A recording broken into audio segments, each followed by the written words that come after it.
សង្ក្រានต์ឆ្នាំថ្មីមកលេងទឹកដីសៀមរាបម្ដងបានជួបកំឡុងបងអ្នកភូមិព្រះដឹងសាច់ដុំធំធំសំជាកូនខ្មែរណាប្រុងវលាក់ចេះទទួលរាក់ទាំងសំជាបរោះក្នុងក្ដីស្រមៃលងស្នេហ៍បងហើយដកចិត្តមិនរួចទេកំឡោះសៀមរាបក៏សង្ហាម្លេះទេចេះស្មោះអត់ប្រាប់អូនបានទេល្បីភូមិនេះអាកោឆ្ងាញ់ដាច់គេអូនអ្នកភ្នំពេញចប់និស័យបានទេចប់និស័យបានទេ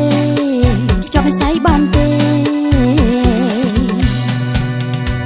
ឆ្នាំនេះជួបត្រឹមម្ដងឆ្នាំក្រោយមិនអត់ប្រហែសកាន់ដៃថ្លៃរកត្រឹមអកកេះរំបាត់អូនស្ដាយកត្រឹមអកកេះស្ដាយកត្រឹមអកកេះតោះរំកត្រឹមអកកេះ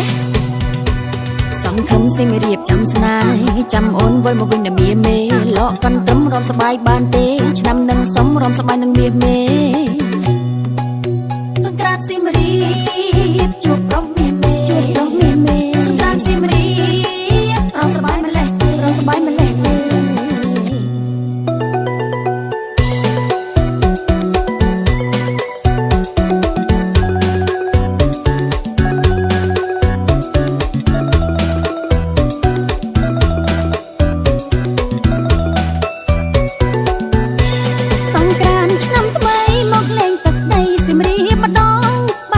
កំឡុងប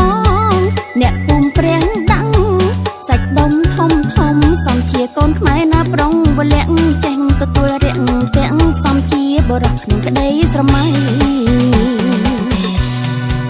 លងស្នេហ៍បងហើយដកចិត្តមិនរួចទេកំឡោះសៀមរាបក៏សង្ហាម្លេះទេចេះស្មោះអត់ប្រាប់អូនបានទេល្បីភូមិនេះអាកោឆ្ងាញ់ដាច់គេអូនអ្នកភ្នំពេញចប់និស័យបានទេ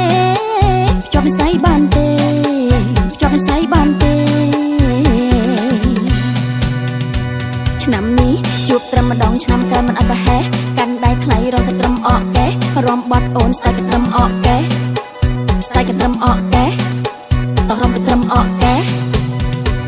សង្ឃឹមសៀមរាបចាំស្នេហ៍ចាំអូនវិលមកវិញដល់មាសមេលកកាន់ត្រឹមរំសបាយបានទេឆ្នាំនឹងសុំរំសបាយនឹងមាសមេសង្ក្រាន្តសៀមរាប